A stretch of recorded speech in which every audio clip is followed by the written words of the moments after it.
There was a time in which you wanted to tease America that you might want to run for Well, president. people said that. I never did, but people said that. You didn't go to New Hampshire to test the water? You know what? Under I the went to influence of Roger Stone say, you know, this is an interesting idea. Let's go up and see what we can do. I really went to New Hampshire because they wanted me to go to New Hampshire and they wanted But me you to make a knew that your speech. appearance there would generate the I talk. certainly did generate talk. And But I you didn't knew do that it- your appearance would generate No, I talk. didn't do and it for you that didn't reason. Charlie, I didn't do it for that reason, and I had no idea how much talk would be generated, and I had no intention of running for president, and I wouldn't have an intention of running for president. New Hampshire primary, went out front of and had a press conference, and he said, even though he came in second, said, I'm the comeback kid. That's right. And look what happened to Bill Clinton. Right. Now, if you could translate that for you, where would it be? Where would it take you to? What would be the equivalent of reaching the White House for you? Well, I think just doing what I'm doing, Charlie. You know, I've had a really great streak over the last year.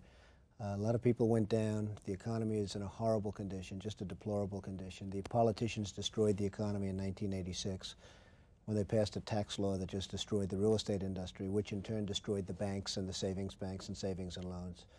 And I really got very lucky in a way. I built the Taj Mahal, which everyone said that's going to be his downfall. The Taj Mahal, it's over $1 billion building, and it's turned out to be one of the best deals I've ever made. It broke records for the last 3 months. It won over $40 million a month. No casino in history has won anywhere near that. All 3 of my casinos were rated 4 stars by the Mobile Travel Guide, and they're the only casinos in the United States that are so rated. So, you know, it's really been an incredible period of 6 or 7 months for me, and it's really been gratifying. Now they all want to do the comeback stories and everything else, and I think I probably care less about that than I would have maybe 3 or 4 years ago.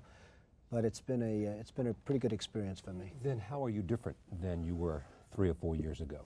Well, I used to say, and in fact I think I said in my first book that, and maybe this was foolish, but I really meant it, that someday I'd like to maybe lose everything for a period of time to see who's loyal and who's not loyal. Which I will now do, which is great. You know, I love getting even with people, but I will. I would have wiped. You love getting even. Oh, absolutely. You don't believe in the eye for the eye. You do. No. I know you well enough. I think you do. But anyway, but tell me. I mean, you're going to get even with some people. Yeah, I know. If given the opportunity, I will get even with some people that were disloyal to me. I mean, I had a group of people that were disloyal. But how do you define disloyalty? They didn't come to my aid. Well, what did they do? They turned their back on you? No, but they didn't do small things that would have helped. They didn't do large. Give me one example. You see, I'm so loyal to people, and maybe I'm loyal to a fault, but I'm so loyal to people that when somebody's slightly disloyal to me, I look upon it as a great act of horror.